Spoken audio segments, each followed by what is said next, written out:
January 31, 1945, Clark Air Base, Luzon, Philippines.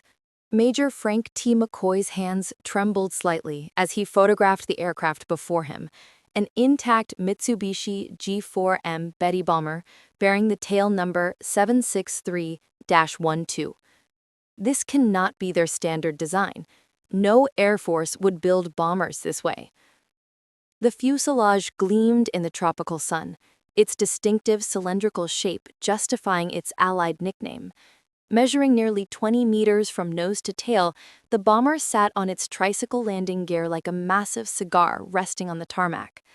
The wings, spanning 25 meters tip to tip, showed no battle damage. The engines, 14-cylinder radials producing 1,500 horsepower each, appeared intact. This was not a crashed aircraft salvaged from wreckage. This was a complete operational bomber abandoned by its crew during the American advance of Clark Field. But what captured McCoy's complete attention, what would revolutionize American understanding of Japanese aviation doctrine, was what he discovered when he climbed inside the wings through the inspection panels. The fuel tanks were completely unprotected.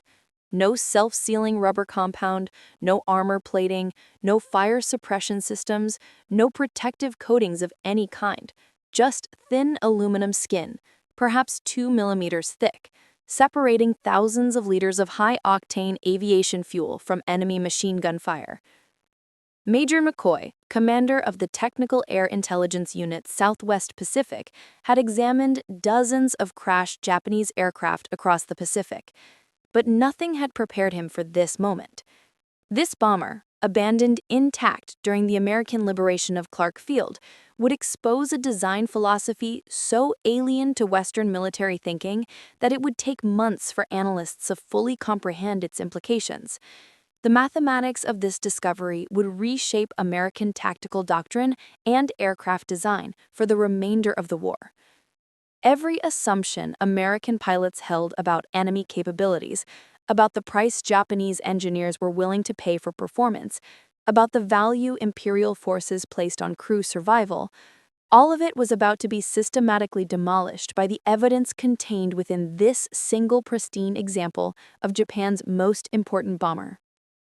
The journey to this revelation had begun 4 years earlier, on December 8, 1941.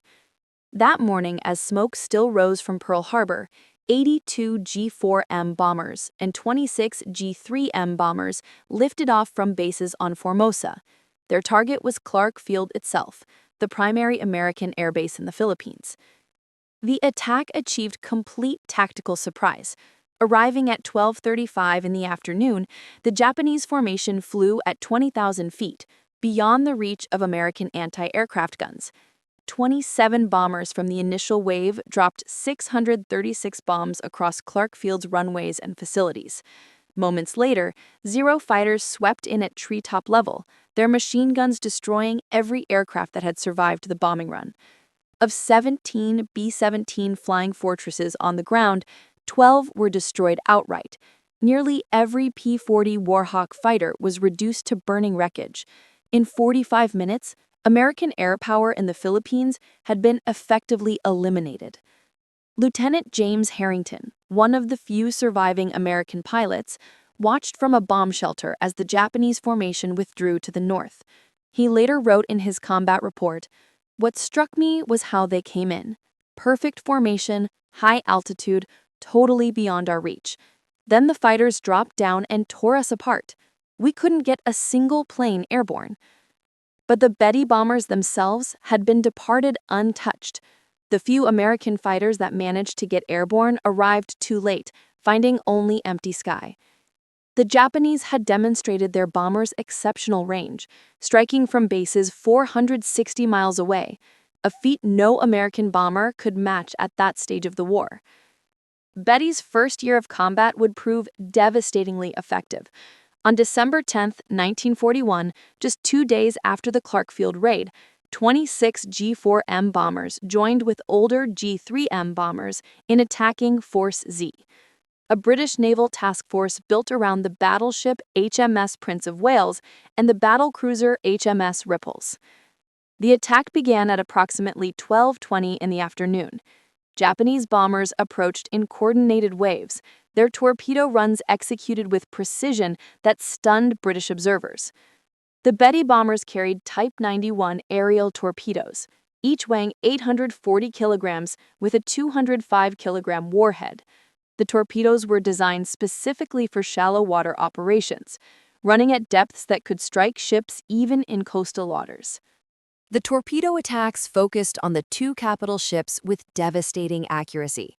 Prince of Wales, a battleship displacing 43,000 tons and representing the newest generation of British naval power, took at least 6 torpedo hits along with damage from level bombers.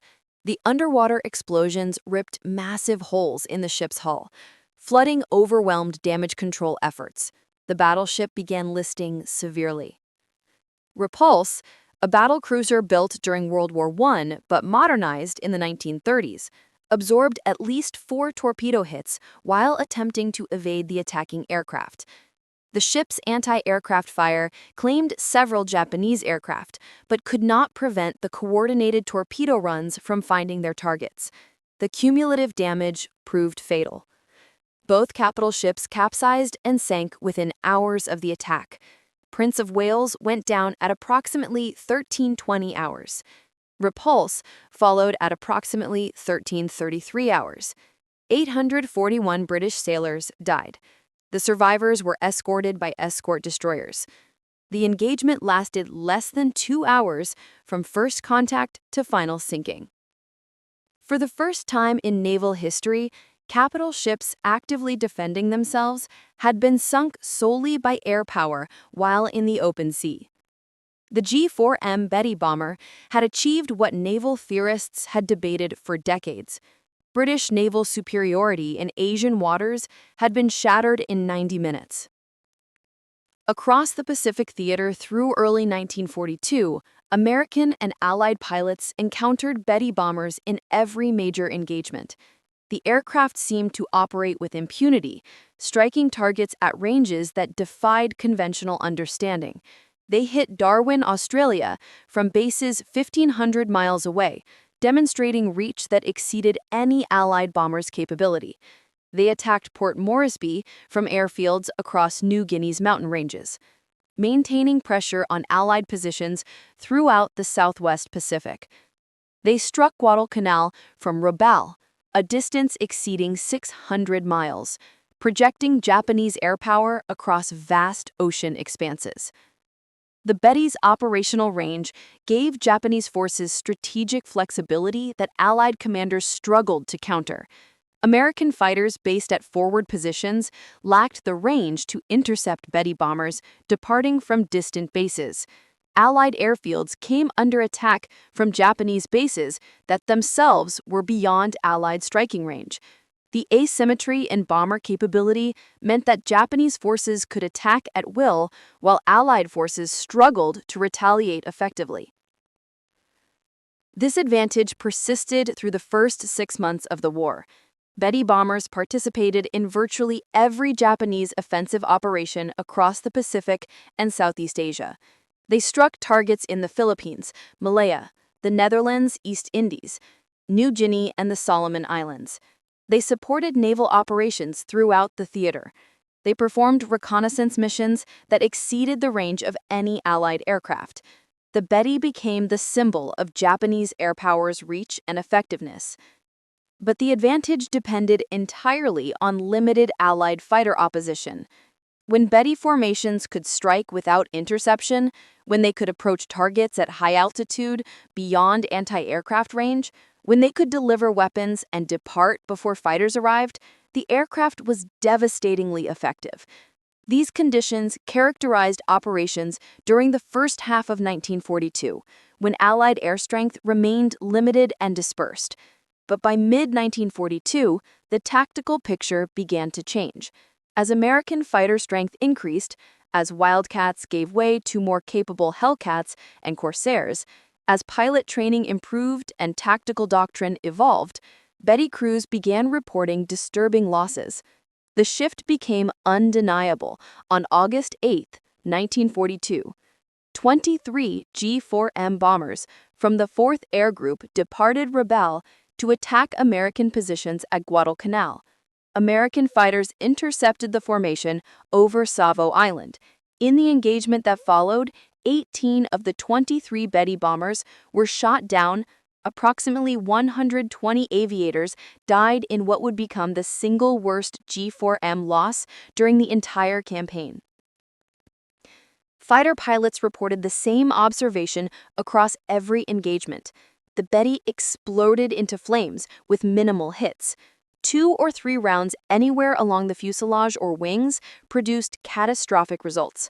The aircraft earned grim nicknames that spread rapidly through American squadrons: Flying Cigar, One-Shot Lighter, Flying Zippo, all references to the Betty's terrifying tendency to bloom into fire from battle damage. But the true extent of Betty's vulnerability, the engineering decisions that made such catastrophic losses inevitable, would not be fully understood until American forces began capturing intact examples for detailed examination. The first significant intelligence breakthrough came in November 1942, when Australian forces overran Japanese airfields at Buna in Papua New Guinea. Among the abandoned aircraft, technical air intelligence units discovered Betty bombers with varying levels of damage. Initial examinations confirmed what pilots had reported: the fuel tanks had no protection whatsoever. Aeronautical engineers with the Allied Technical Air Intelligence Unit, Southwest Pacific, conducted the first detailed analysis. The wing access panels revealed fuel cells with no protective measures: thin aluminum construction, no rubber sealant layer, no protective coating, no fire suppression systems. Multiple Betty bombers examined at Buna showed identical characteristics. This was not battle damage or field modification. This was standard Japanese design. The implications were staggering. American bombers by 1942 universally featured self-sealing fuel kinks. The B-17 Flying Fortress had incorporated them from the B-17C model onward. The B-24 Liberator had featured them from the XB-24B prototype. Even fighter aircraft like the P-38 and P-47 featured protected fuel systems. Self-sealing fuel tanks used layered rubber compound that swelled on contact with fuel. When punctured by bullets or shell fragments, the rubber sealed holes and prevented fuel loss and fire. The technology added substantial weight to aircraft, but dramatically improved crew survival rates. American military doctrine considered this weight penalty essential and non-negotiable. Yet here was Japan's primary land-based bomber, produced in thousands, operating across the entire Pacific theater, with fuel tanks that offered zero protection. The weight saved by eliminating self-sealing systems, armor plating, and fire suppression equipment was immediately apparent. But the cost in crew lives was becoming equally obvious in loss statistics that mounted with every engagement. The captured Betty at Clark Field in January 1945 would provide the most complete technical analysis. Major McCoy and his team spent 3 weeks dismantling and documenting every system. Their report, classified secret and distributed to all Allied air forces, detailed specifications that explained both the Betty's extraordinary capabilities and its catastrophic vulnerabilities. The G4M Model 1 specifications revealed an aircraft optimized ruthlessly for range and speed. Empty weight, 6,741 kilograms, remarkably light for a bomber of its size. Maximum takeoff weight, 9,500 kilograms. Fuel capacity, 4,780 liters distributed across 8 unprotected tanks, 4 in each wing, positioned in the wing's center section where they were most vulnerable to combat damage. Top speed, 428 kilometers per hour, approximately 265 miles per hour.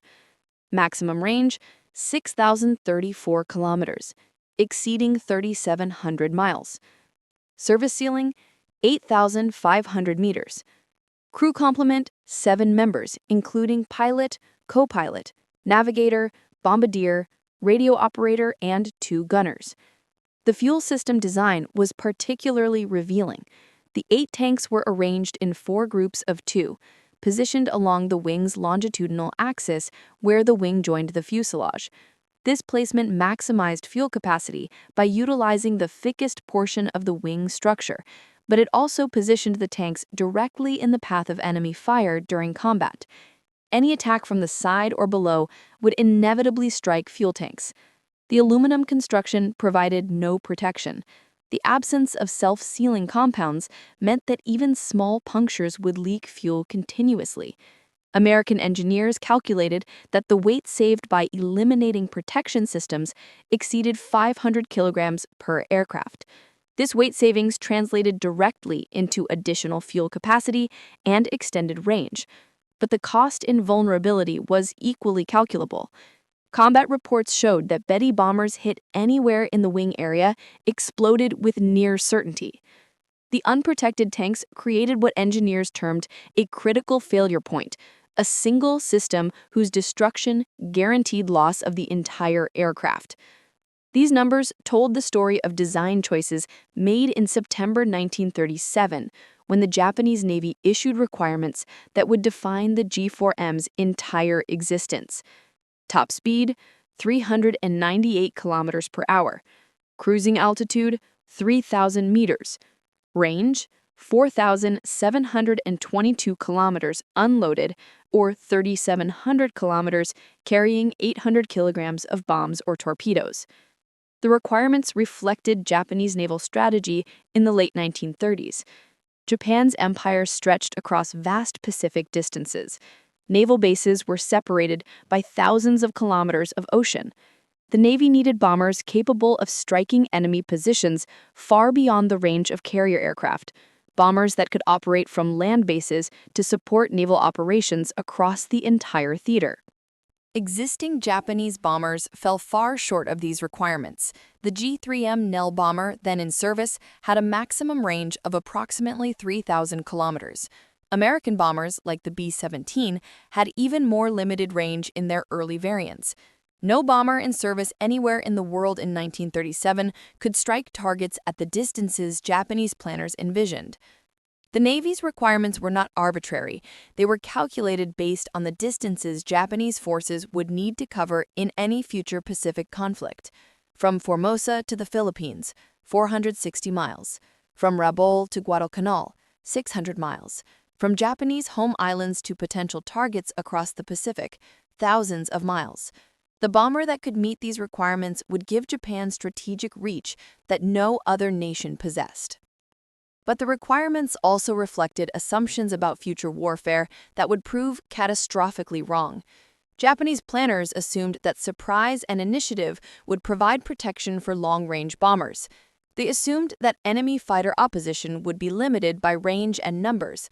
They assumed that the war would be decided quickly, before enemy industrial capacity could generate overwhelming force. Every assumption would prove false.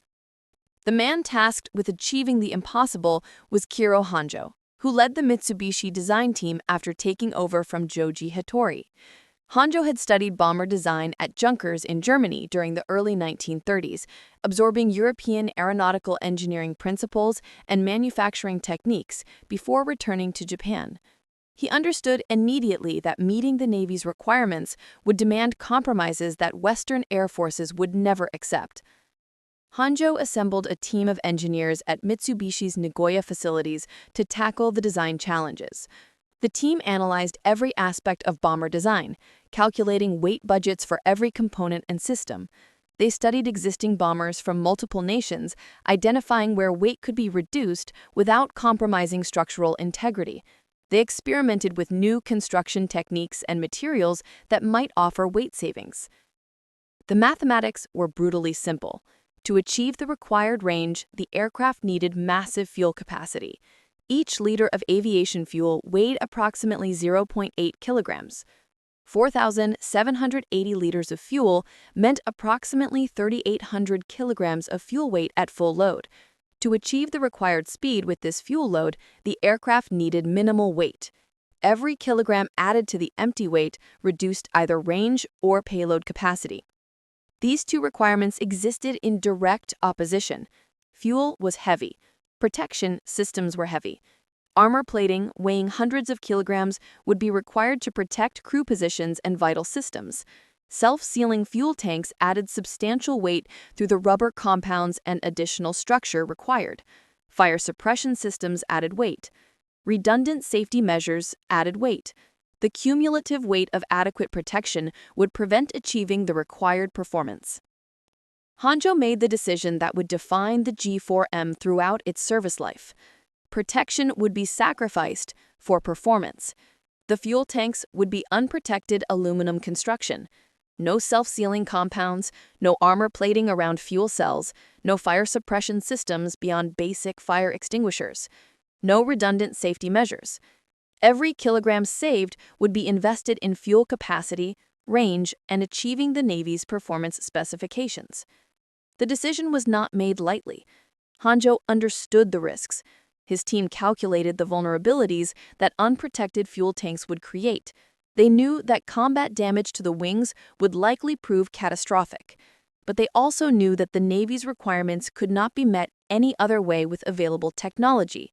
The choice was between an aircraft that met performance specifications with known vulnerabilities or an aircraft that failed to meet requirements but offered better protection. The Navy had demanded performance. Honjo delivered performance. The first G4M prototype flew on October 23, 1939. The aircraft met every performance requirement the Navy had specified. Speed exceeded expectations, range surpassed projections, payload capacity satisfied operational needs.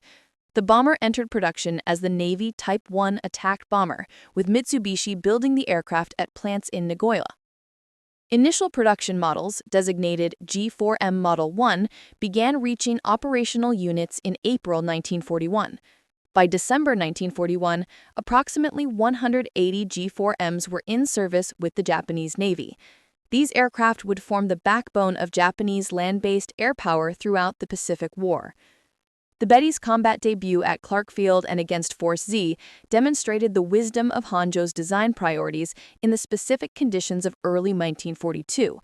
When facing limited opposition, when achieving surprise, when operating beyond the range of enemy fighters, the Betty was devastatingly effective.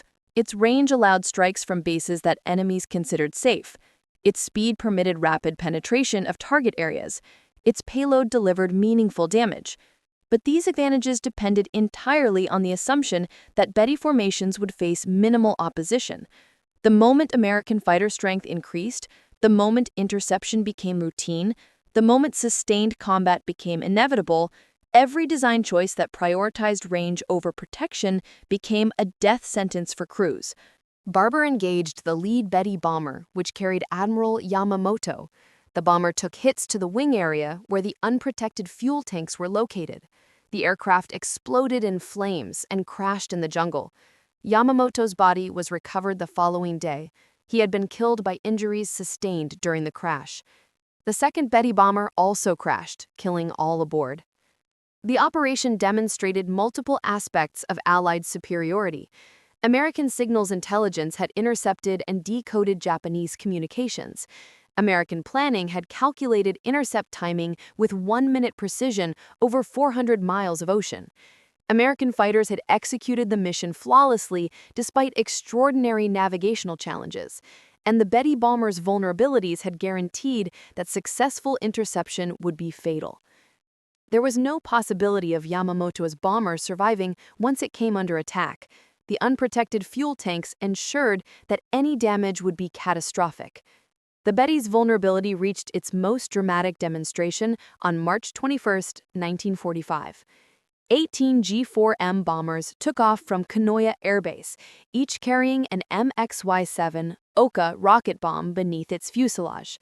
The Oka was a piloted rocket-power aircraft with a 1,200-kilogram warhead designed for kamikaze attacks against American ships. The mission required the Betty bombers to fly within 20 kilometers of their targets before releasing the Oka aircraft. The Oka pilot would then ignite the rocket motor and dive at speeds exceeding 650 kilometers per hour toward American ships. The warhead's 1,200 kilograms of explosives would destroy any vessel it struck. But the mission depended entirely on the Betty bombers surviving long enough to reach release range. The formation departed Konoya at approximately 14:30 hours. The 18 G4M bombers flew in tight formation with fighter escort, heading toward American naval forces off Okinawa. Each Betty bomber carried an Oka weapon beneath its fuselage, adding substantial weight and drag that reduced speed and maneuverability. The bombers were even more vulnerable than usual, unable to evade or maneuver effectively while carrying the Oka loads. American radar detected the formation at approximately 100 miles distance. F-6F Hellcat fighters from USS Hornet were scrambled to intercept. The Hellcats reached the Japanese formation well before it approached release range for the Oka weapons. In the engagement that followed, American fighters systematically destroyed the entire formation. The Betty bombers, already vulnerable under normal circumstances, proved completely helpless while carrying Oka weapons. The additional weight prevented evasive maneuvers.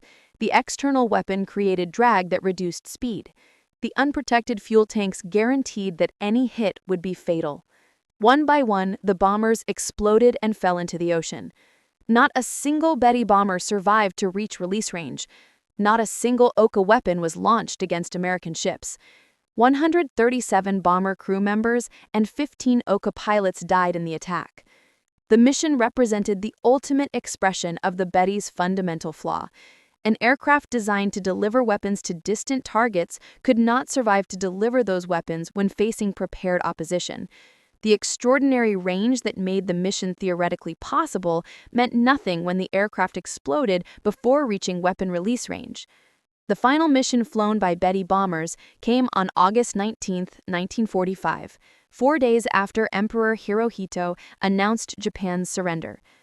Two white-painted G4M bombers with green crosses departed Atsugi Airfield, carrying Japanese representatives to discuss surrender terms with Allied forces. The aircraft, given call signs Battalion 1 and Battalion 2, flew to Ishima, where the Japanese delegation transferred to an American C-54 for transport to Manila. The symbolism was profound and deliberate. The white paint and green crosses indicated peaceful intent, transforming the bombers from weapons of war into vehicles of diplomacy.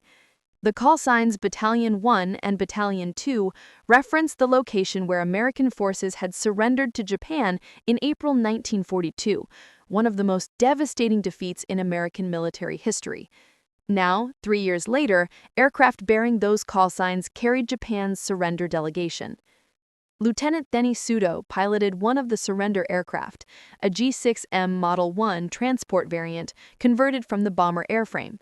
The transport variants retained the Betty's distinctive cylindrical fuselage and wing configuration, but carried passengers and cargo rather than weapons.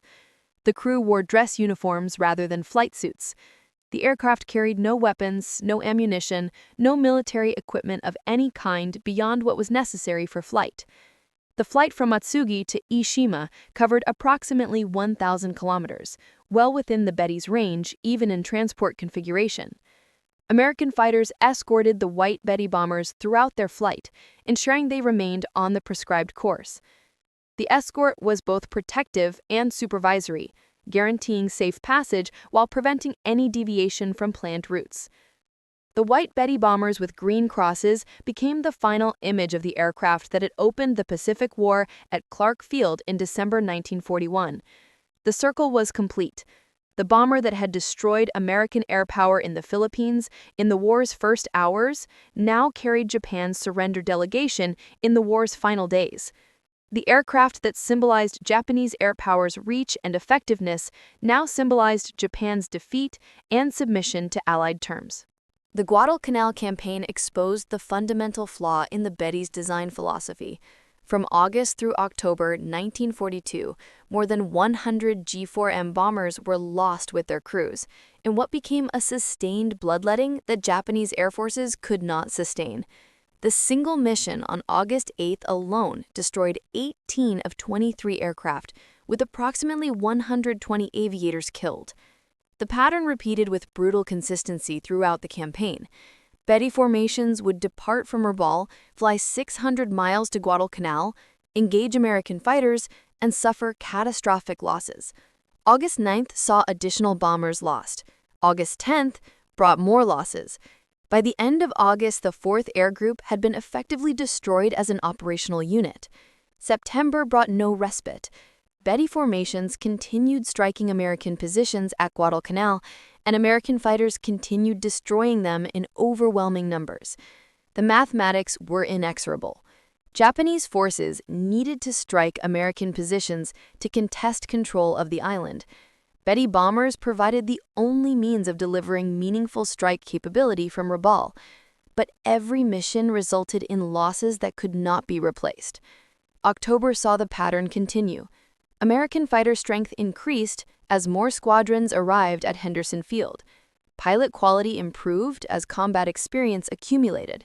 Tactical doctrine evolved to exploit Betty vulnerabilities more effectively. Japanese losses accelerated even as the number of bombers available for missions declined. By November, when the Guadalcanal campaign effectively ended with Japanese withdrawal, Betty losses exceeded 100 aircraft. Crew casualties approached 700 men dead. The exchange rate was unsustainable. Japan's most capable land-based bomber had been rendered obsolete by its own vulnerabilities, transformed from a feared weapon into what American pilots called easy meat. Japanese planners had expected losses. All military operations involved casualties. But the scale of Betty losses exceeded every projection. The unprotected fuel tanks that permitted 6,000-kilometer range also guaranteed that any hit to wings or fuselage would likely prove fatal. There was no middle ground, no wounded bombers limping home, no damaged but survivable aircraft. Betty bombers either returned untouched or exploded in flames.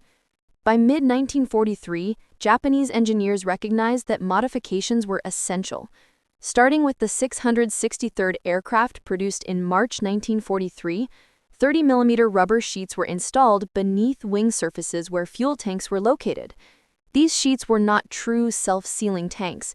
They were a compromise measure, adding minimal weight while providing limited protection against fuel leakage. The modification reduced top speed by 9 kilometers per hour. Maximum range decreased by 315 kilometers. But crew survival rates showed no significant improvement. The rubber sheets could slow fuel leakage from small caliber hits. They could not prevent fires from larger caliber rounds or cannon shells. They could not stop explosions when tracers ignited fuel vapor. The fundamental vulnerability remained unchanged. Japanese designers attempted more comprehensive protection with the G4M Model 3, introduced in October 1944. This variant featured actual self-sealing fuel tanks with capacity reduced to 4,490 liters to accommodate the leak-blocking material.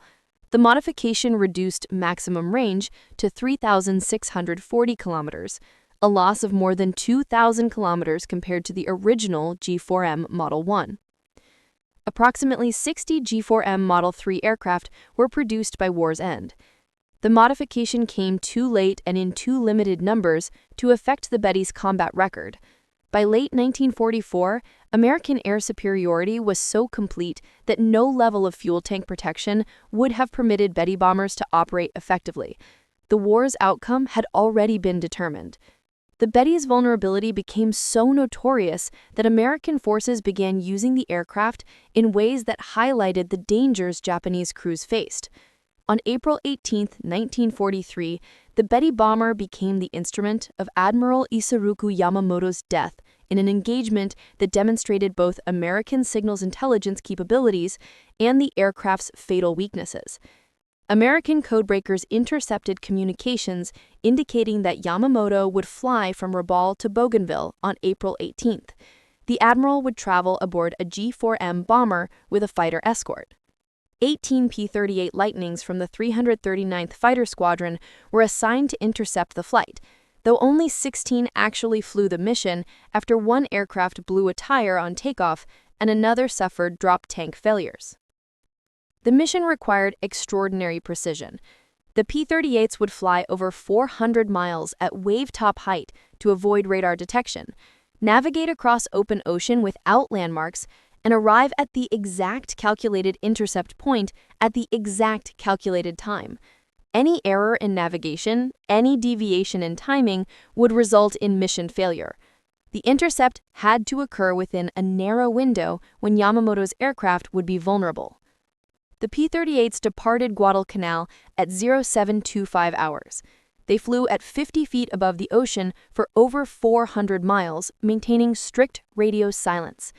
Navigation was by dead reckoning and timing. The formation arrived at the calculated intercept point with precision that would become legendary in aviation history. At 9:34 hours, exactly on schedule and exactly 1 minute ahead of the calculated intercept time, the P-38s spotted Yamamoto's formation, 2 Betty bombers flying at low altitude with 6 Zero fighters as escort. Captain Thomas Lamphere and First Lieutenant Rex Barber broke from the formation to engage the bombers, while other P-38s held off the Zero fighters. The Betty's production statistics reflect both the aircraft's importance to Japanese operations and the terrible cost of its design philosophy. Total production reached approximately 2,414 aircraft across all variants, though some sources cite figures as high as 2,435 when including all prototypes and subtypes. The variation in total numbers reflects different methods of counting prototypes, subtypes, and transport variants. The G4M Model 1 comprised approximately 1,172 aircraft produced from 1941 through early 1943. This variant featured the original unprotected fuel tank design with capacity of 4,780 liters. Top speed reached 428 kilometers per hour. Maximum range of 6,034 kilometers made it the longest-range bomber in service anywhere in the world, but the complete absence of protection systems made it catastrophically vulnerable once American fighter strength increased.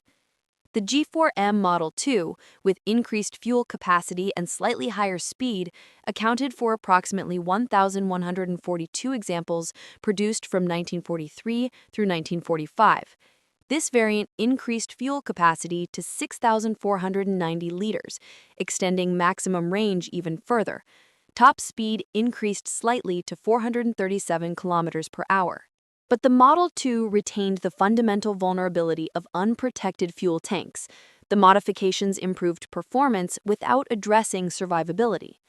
The G4M Model 3, designated Model 34, represented the only variant with actual self-sealing fuel tanks.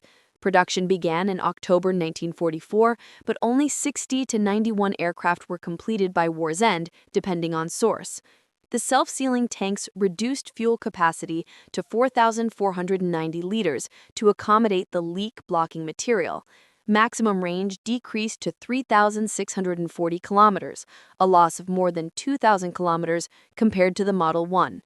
The modification came too late and in too limited numbers to affect combat outcomes. The G6M transport variant, converted from bomber airframes, added another 30 aircraft.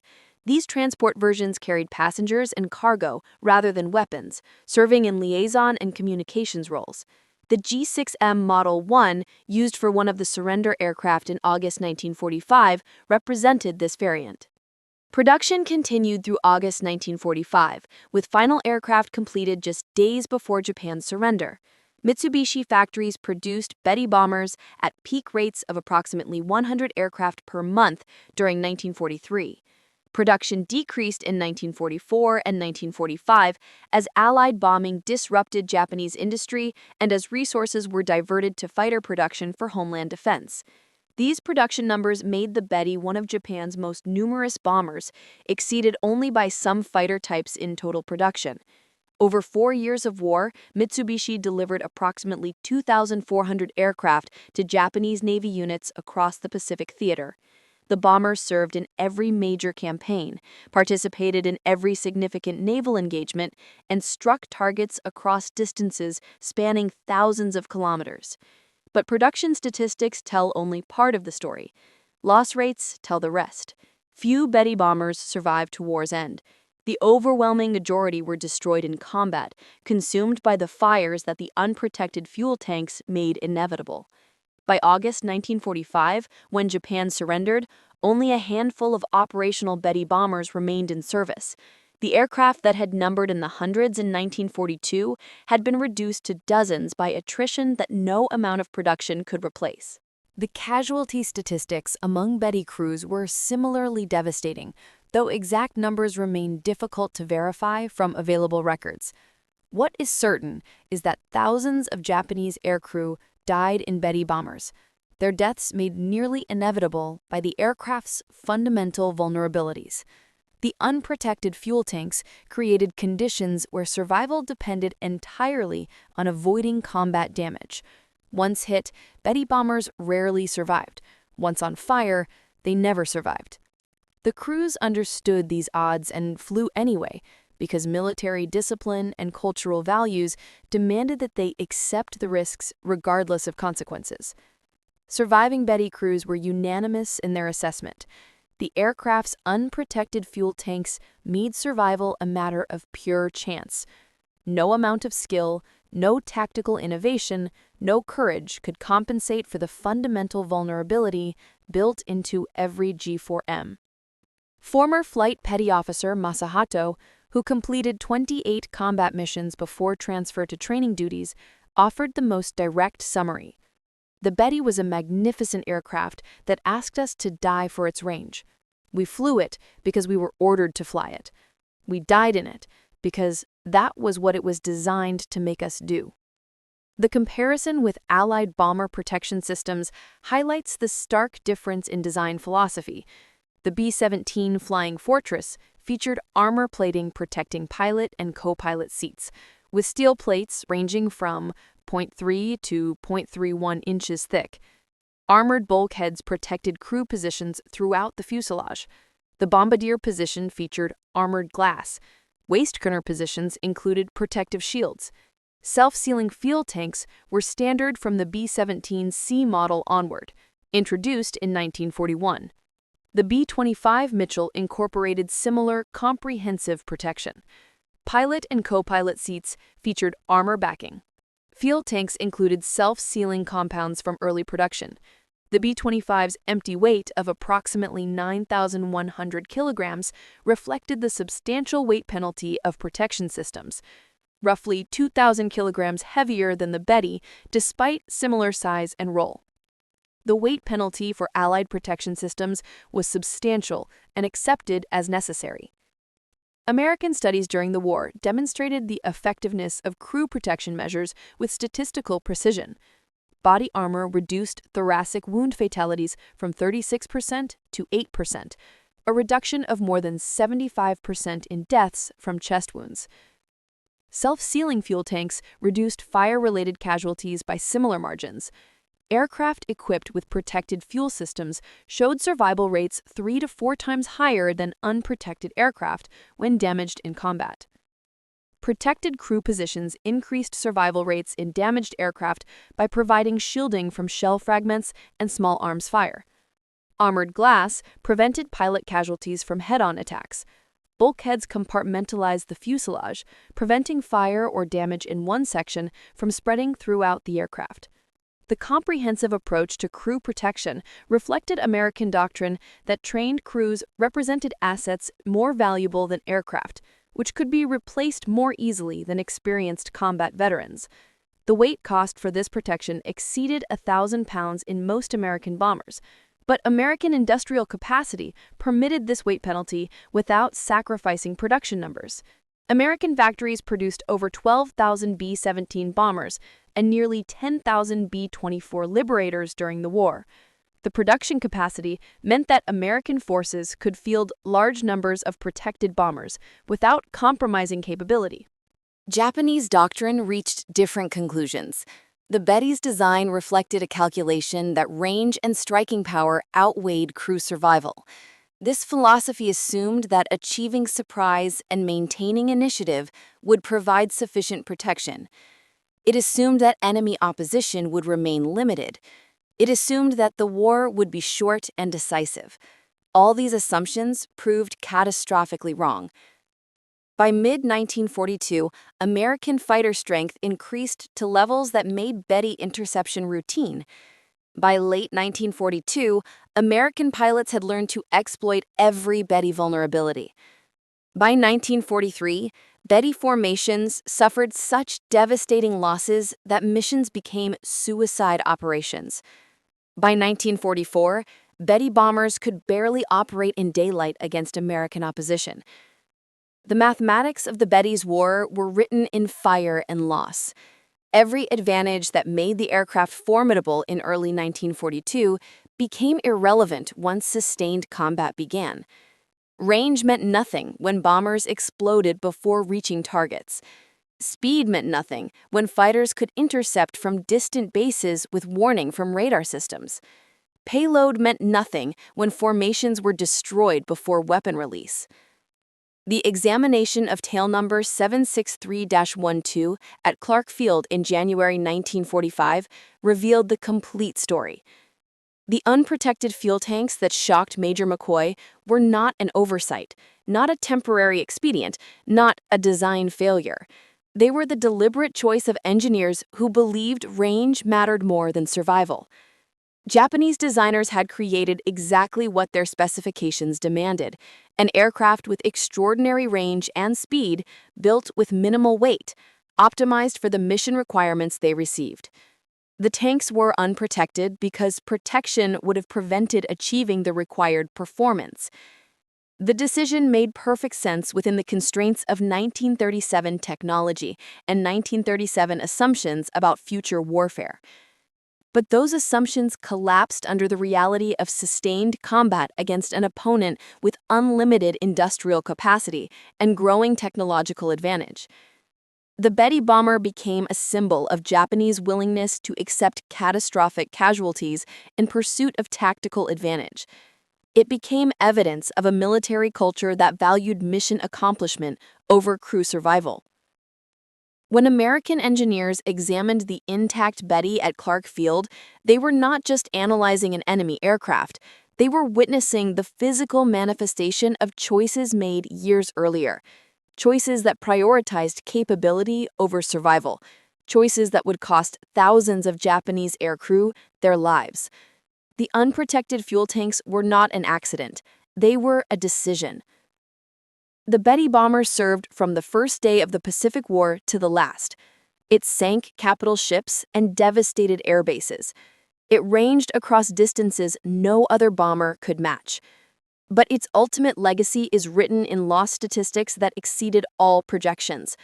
The aircraft that opened the war by destroying American air power at Clark Field ended the war carrying Japan's surrender delegation, in white-painted aircraft marked with green crosses. The crew of tail number 763-12 had abandoned their aircraft during the American advance on Clark Field. They had survived by walking away from an aircraft whose design made survival in combat nearly impossible. Most Betty crews were not so fortunate. They flew missions knowing the danger. They climbed into unprotected bombers, crossed vast Pacific distances, and died in overwhelming numbers, consumed by fires that the aircraft's design made inevitable. The Betty bomber's story is ultimately about the price of capability without protection. It demonstrates that performance alone cannot guarantee success when that performance is purchased at the cost of crew survival.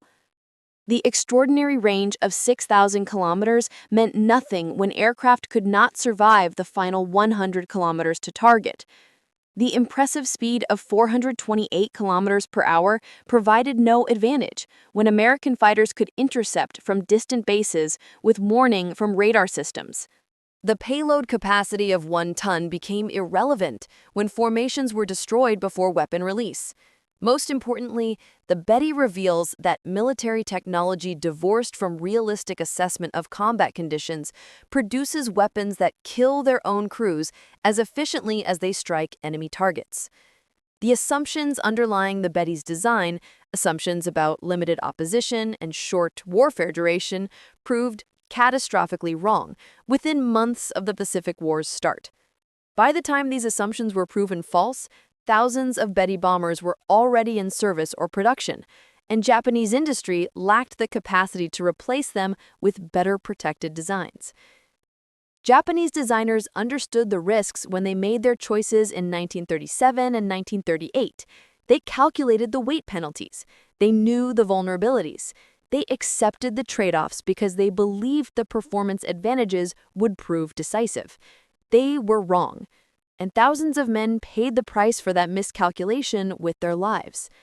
The Betty's legacy extends beyond aviation history into fundamental questions about aircraft design philosophy, military ethics, acceptable risk, and the value of human life in warfare. American designers answered those questions by prioritizing protection even at the cost of performance. Japanese designers answered differently. The Betty stands as evidence of what happens when capability is prioritized over survivability, when range is purchased with crew lives, when performance requirements override protection considerations. The thousands of burning Betty bombers across Pacific skies marked the consequences of that philosophical difference, revealing the fundamental distinction between how different nations approached warfare in the Pacific. American forces designed aircraft to bring crews home. Japanese forces designed aircraft to reach targets, regardless of cost. In the end, the nation that valued crew survival built an air force that could sustain operations indefinitely. The nation that accepted catastrophic casualties for performance advantages built an air force that destroyed itself through attrition. The examination of tail number 763-12 at Clark Field provided the final proof of what Allied forces had suspected for years. The Betty bomber was not poorly designed. It was brilliantly designed to achieve specific goals. Those goals simply did not include bringing Japanese crews home alive. And in that single fact lies the entire story of why Japan lost the Pacific War.